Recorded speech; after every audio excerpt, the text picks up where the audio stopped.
नमस्कार दोस्तों, मैं रंजित रंजन आप सभी का एक बार फिर से स्वागत करता हूं हमारे इस YouTube channel competitive way study centre पर।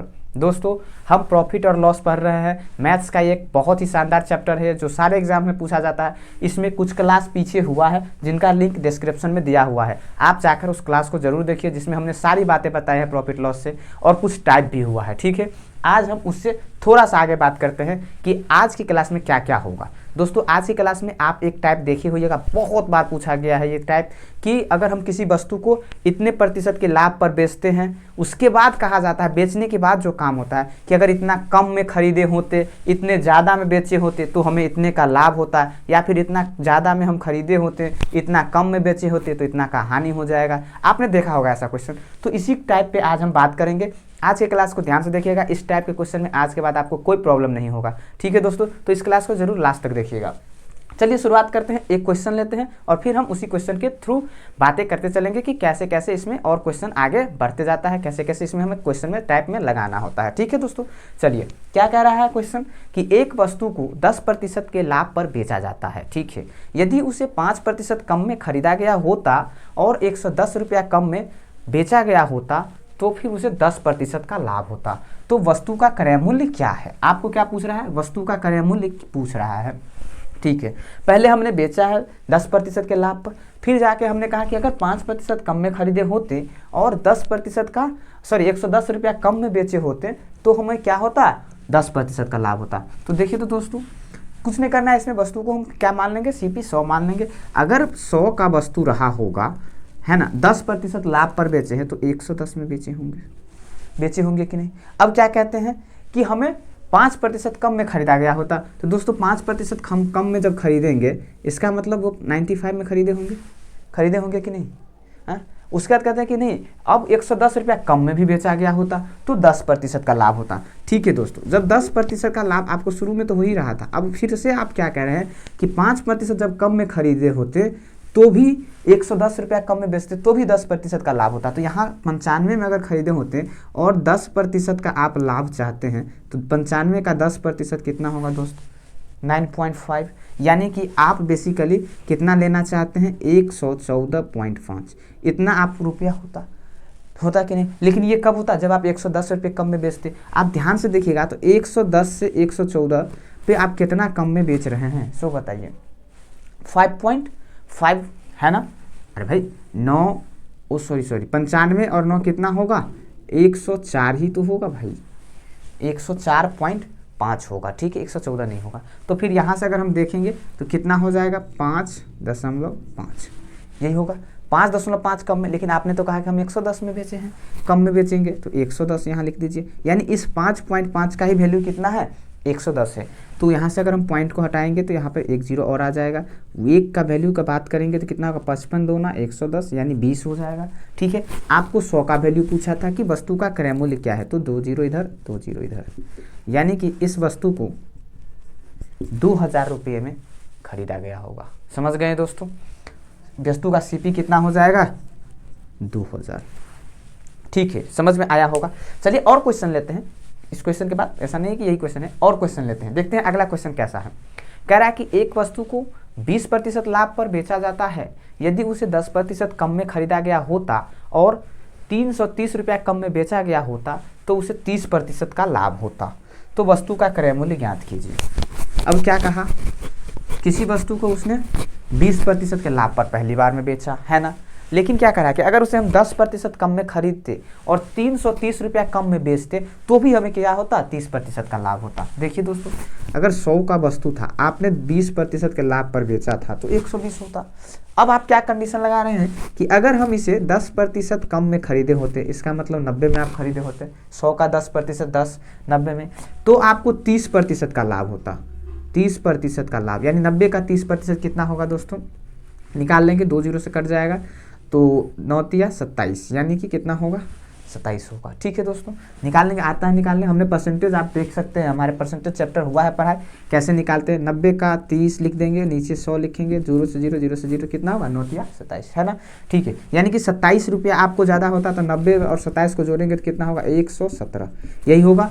यानी कि आप 120 से 117 पर बेच रहे हैं, लेकिन आप तो कहें कि नहीं हम तो 330 रुपये कम पर बेचेंगे तो भी हमें 30% का लाभ होगा। इसका मतलब यहाँ से अगर हम बात करें तो 3 यूनिट का बात हो रहा है, जो आप 3 यूनिट को बता रहे हैं कि हम 330 रुपये कम में बेचेंगे, यानी कि 3 का 330।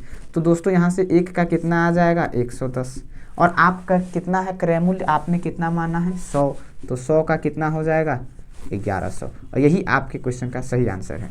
क्या है इस क्वेश्चन का सही आंसर? इस वस्तु का क्रय मूल्य कितना हो जाएगा 1100 हो जाएगा। समझ गए दोस्तों? आशा करते समझ में आ रहा होगा आपको ये क्वेश्चन सब। ठीक है, चलिए इसमें थोड़ा सा और आगे बढ़ाते हैं कि किस टाइप का पूछा जाता है। एक और इसी में पूछा जाता है, देखिए तो कैसा क्वेश्चन। एक वस्तु को 30% लाभ पर बेचा जाता है, यदि क्रय मूल्य एवं विक्रय मूल्य दोनों ही 20 रुपये कम होते तो लाभ प्रतिशत पहले से 10% ज़्यादा होगा। वस्तु का क्रय मूल्य ज्ञात कीजिए। ठीक है, क्या कहा कि आपका जो वस्तु है उसको आपने 30% के लाभ पर बेचा है, लेकिन जब क्रय मूल्य और विक्रय मूल्य दोनों को कम कर देते हैं 20 रुपया से, तो हमारा लाभ कितना हो जाता है पहले से 10% ज़्यादा हो जाता है। बनाइए तो दोस्तों, पूछ रहा है इसमें भी क्रय मूल्य निकालना है वस्तु का, सीपी पूछ रहा है आपसे। बहुत आसान होता है ये टाइप। इस टाइप को कैसे बनाते हैं आपने देखा होगा, क्रॉस मल्टीप्लीकेशन वाला जो इस टाइप से करते हैं, देखिए ना कैसे बनता है। आइए देखते हैं, पहली बार में आप कितने पर बेचे थे 30% के लाभ पर, है ना। तो 30% का मतलब कितना होता है 3/10, यही होता है। यानी कि अगर वस्तु का सीपी और एसपी की बात करते हैं, यानी कि अगर आपका 10 था सीपी तो आप 13 में बेचे होंगे, है ना। दूसरी बात क्या कर रहे हैं कि 10% का लाभ हो, 10% का ज़्यादा लाभ हो पहले से, इसका मतलब अभी कितना होगा 40% होगा। तो 40% का मतलब कितना होता है 2/5। परसेंटेज में हमने सिखाया आपको परसेंटेज का फ्रैक्शन मान कैसे निकालते हैं, आप जाकर देखिए, उसका भी लिंक डिस्क्रिप्शन में हम दे देंगे परसेंटेज चैप्टर का। ठीक है, 2/5 यानी अगर 5 का होगा तो 7 में होगा। और आप कह रहे हैं कि सीपी को भी 20 कम कीजिए और एसपी को भी 20 कम कीजिए। समझ गए दोस्तों? अब क्या करना है क्रॉस मल्टीप्लिकेशन, और कुछ नहीं, क्रॉस मल्टीप्लिकेशन करके डिफरेंस लेना है। हमने सिखाया है ये आपको रेशियो चैप्टर में, रेशियो चैप्टर जब हम पढ़ाए थे तो यहाँ से देखिए 10 को 7 से करेंगे तो 70, 13 को 5 से करेंगे तो 65, यानी कि जो आपका डिफरेंस आता है क्रॉस करके वो 5 आ गया। यहाँ पर बात करेंगे तो 100, 20 सत्ते 140, यानी कि 40 आ गया। तो 5 यूनिट का मान 40 है, 1 यूनिट का कितना होगा 8 होगा, 8 होगा। आपसे पूछा है सीपी, सीपी हमारे पास कितना था 10, तो कितना हो जाएगा 80, 1 0 लगा दिए, यानी कि इस वस्तु का जो सीपी होगा वो कितना होगा 80 रुपया। समझ गए दोस्तों? आ रहा है समझ में? Very good. चलिए एक और क्वेश्चन लेते हैं। क्या कह रहा है कि एक वस्तु को 11 से ही 1/9% के लाभ पर बेचा जाता है, यदि क्रय मूल्य 650 रुपये तथा विक्रय मूल्य 1500 रुपये कम होती तो हानि 9 से ही 1/11% की हो जाती। वस्तु का क्रय मूल्य ज्ञात कीजिए। वस्तु का क्रय मूल्य क्या है ना। देखिए तो क्या है क्रय मूल्य, सेम क्वेश्चन है, बन जाएगा। बनाइए सर। पहली बार में तो आपको 11 से ही 1/9% की लाभ हो रहा है, लाभ हो रहा है, यहाँ नहीं लाभ हो रहा है। ठीक है, 11 से ही 1/9% का, यानी कि इसका फ्रैक्शन मान कितना होता है 1/9 होता है कि नहीं। तो यानी कि 9 का जो समान होगा तो आप उसको 10 पे बेचेंगे। ठीक है, दूसरी बार में क्या हो रहा है 9 से ही 1/11, 9 से ही 1/11% का हानि हो रहा है इस बार, लेकिन इसका फ्रैक्शन मान कितना होता है 1/11, यही तो होता है कि नहीं। तो 1/11 यानी 11 का सामान को फिर से आप 10 पे बेच रहे हैं, है ना, क्योंकि इस बार हानि हो गया है। तो आप ध्यान से देखेंगे ऐसा क्या क्यों हुआ, क्योंकि आपने सीपी को 650 जबकि और एसपी को 1500 रुपये कम कर दिए हैं आप, तभी हुआ है। कर लीजिए 90, 110 कितना होगा डिफरेंस दोनों का क्रॉस गुना करके 20। इधर अगर करेंगे तो इसको इससे करेंगे तो 6500 और इसको इससे करेंगे तो 11 25 55 और 11 का 11 और 5 16, यानी कि 16,500 डिफरेंस लेना है दोस्तों। ये नहीं कि इसमें से इसको इसी को नीचे ही लिख देते हैं, कोई दिक्कत नहीं। तो हमें क्या आ जाएगा 0,0,0,0,1 यानी कि 10,000, 10,000 आ जाएगा इसका अंतर। तो 10,000 आएगा, 11 25 55, 11 के 11 और 5 16। ठीक है, 20 यूनिट का वैल्यू आपको 10,000 आ रहा है। ठीक है, यहाँ से 1 यूनिट का वैल्यू कितना आ जाएगा, काट लीजिएगा तो 500।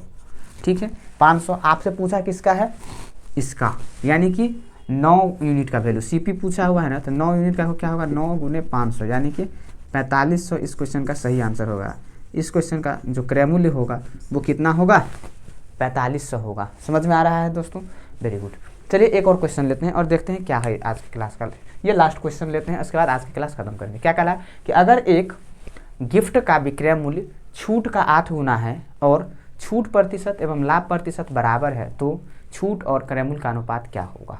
ठीक है दोस्तों, बहुत आसान है, बन जाएगा आप लोगों से।